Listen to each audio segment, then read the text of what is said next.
안녕하십니까. 인문학연구소 인연입니다. 연말에 맞아서 바쁘기도 했고 또 몸살에 걸려가지고 거의 이틀 동안 알아 누웠다가 수행 맞고 좀 나아졌습니다.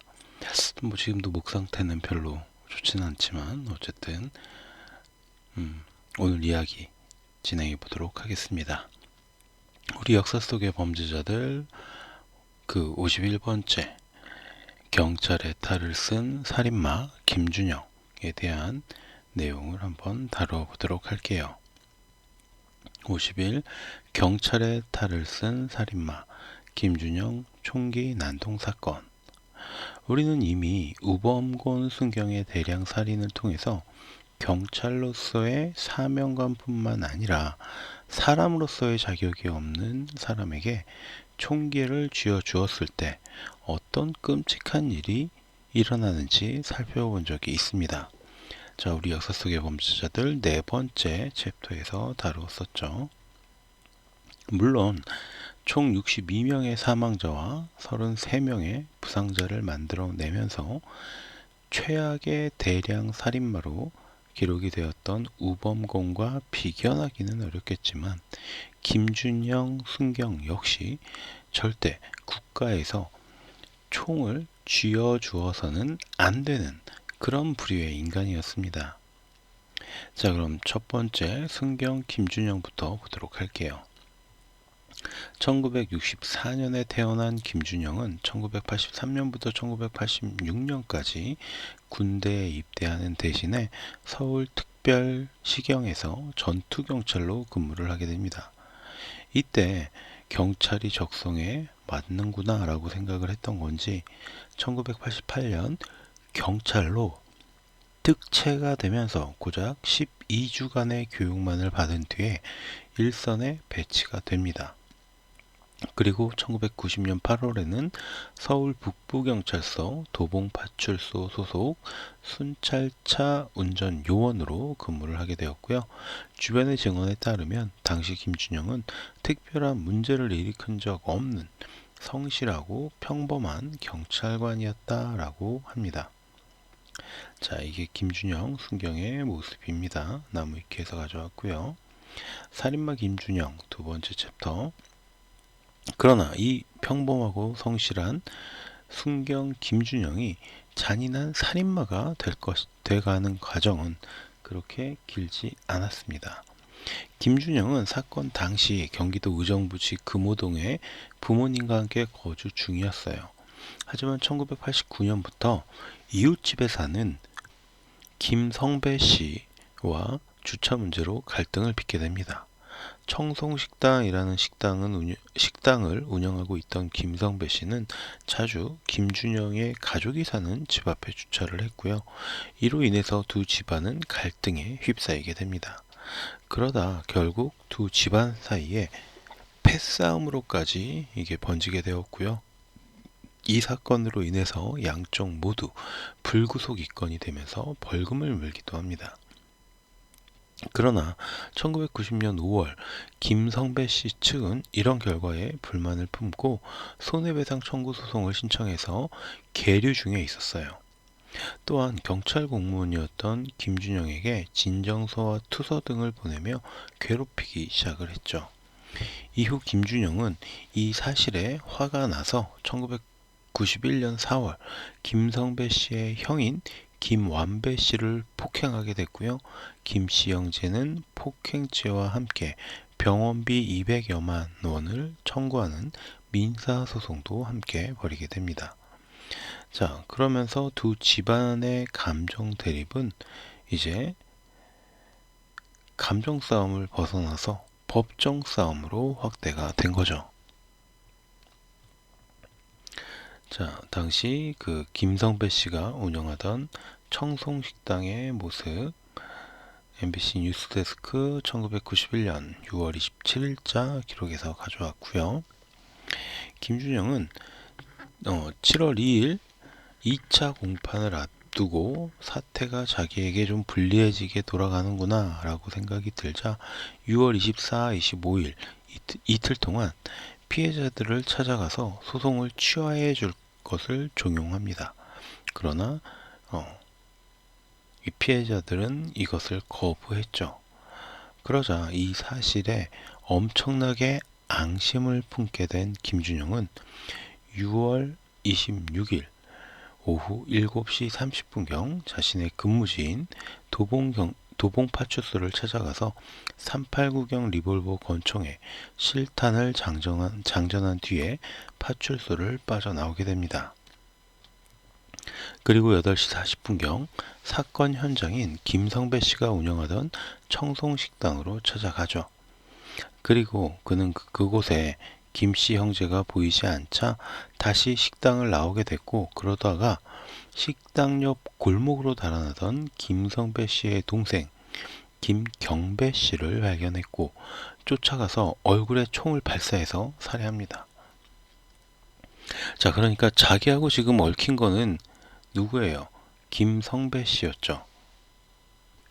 그리고 직접 폭행을 하고, 그래서 지금 소송에 걸렸던 거는 그 형인 김완배 씨였고요.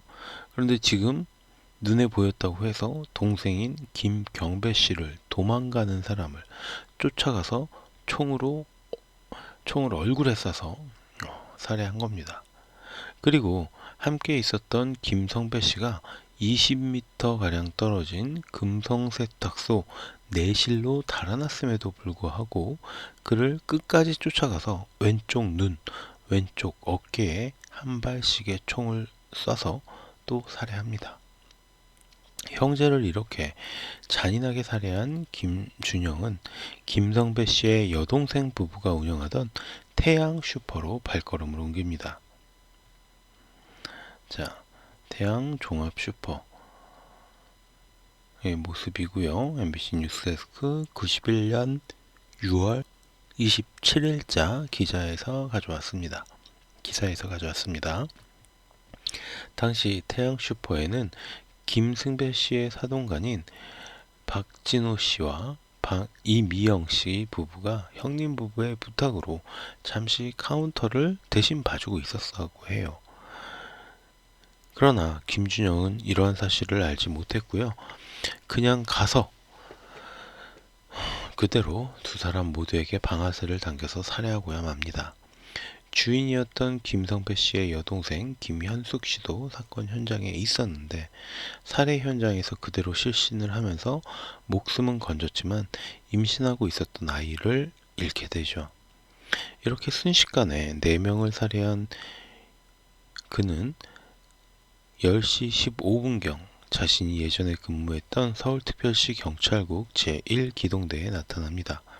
그리고 자신의 동료였던 승경 고 씨에게 나는 일을 저질렀으니 죽어야 된다. 인천 쪽으로 갈 것이다. 라는 자살을 암시하는 듯한 말과 함께 2만 원을 빌려서 월미도로 출발합니다. 그러나 어찌된 일인지 자살은 하지 않았고요. 결국 27일 새벽 1시 15분경에 출동한 경찰들에게 검거를 당하게 됩니다. 하지만 김준영은 오히려 내가 2년 동안 당한 거에 내가 그동안 그 집안에서 우리 집에다 한 것에 비한다면 당연히 내가 해야 할 일을 했다고 느낄 정도입니다. 라고 말하면서 자신의 범행을 전혀 뉘우치지 않았고요. 현장 검증 당시에도 시종일관 담담한 태도를 유지했다고 합니다. 자, 검거되는 김준영의 모습. KBS 뉴스 1991년 6월 27일 자 캡처를 한 거고요. 1991년 9월 11일 서울지방법원 의정부 지원 형사합의부는 김준영에 대해서 사형을 선고합니다. 김준영은 이에 굴복해서 항고와 상고를 거듭 신청을 했지만 1992년 2월 서울고등법원에서조차 사형 판결을 유지했고요. 1997년 12월 30일 대한민국의 마지막 사형수 중 한 사람으로 서울구치소에서 사형을 집행받게 됩니다. 이날 사형을 당한 사람들 중에는 이전에 다루었던 최초의 여성 독극물 살인마 김선자와 더불어 다음에 또 이야기할 여의도 공원 살인마 김용재가 마지막까지 함께였다고 전해지고 있습니다.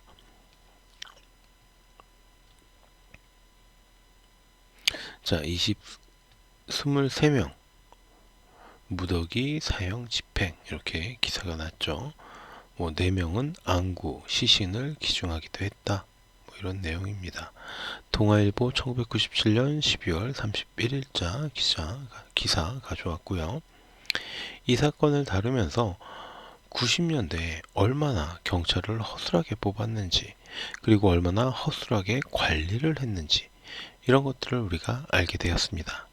하지만 더욱 안타까운 것은 30년이 지난 지금까지도 이웃 간의 주차 문제로 인한 싸움은 빈번하게 일어나고 있다는 점입니다. 1993년, 1995년, 1997년 세 차례에 걸쳐서 전국적으로 차고지 증명제를 도입할 것이 제안되기도 했지만 자동차를 생계 수단으로 하는 저소득층에 자동차 보유를 원천적으로 제한할 가망성이 있다라는 이유로 인해서 모두 보류가 되었다고 해요. 하지만 세대당 자동차 수가 평균 2대에 가까워진 지금까지도 주차 문제를 이웃 간에 해결해야 될 문제라고 두는 것 역시 현명한 방법은 아니라고 생각이 듭니다. 주차 시비로 인해서 폭행 사건이 일어나고 아예 주차장 입구를 막아놓고 주차된 차를 테러하는 일이 일상처럼 일어나고 있습니다. 이웃 사촌이란 말은 이제 구시대의 유물로 사라진 지 오래입니다. 가족 간의 분쟁에도 적극적으로 개입해야 하는 현 시대에 과연 언제까지 주차 문제를 이웃 간의 사소한 갈등으로 취급할 것인지 저는 이 입법부에게 묻고 싶습니다. 이런 상황과 문제점을 인식하고 개선하기 위해서 입법부에 있는 사람들이 존재하는 거죠. 우리가 국회의원이라고 하는 것들이 이것 때문에 존재하는 겁니다. 입법부는 제발 일하는 모습을 보여주기를 기원합니다. 자, 그럼 오늘 제가 들려드릴 이야기는 여기서 마치도록 하고요. 오늘 제가 들려드렸던 이야기가 여러분의 흥미와 호기심에 어느 정도 만족을 드렸다면 구독과 좋아요도 부탁드리겠습니다. 그럼 저는 다음 시간에 또 다른 이야기로 찾아뵙도록 하겠습니다. 감사합니다.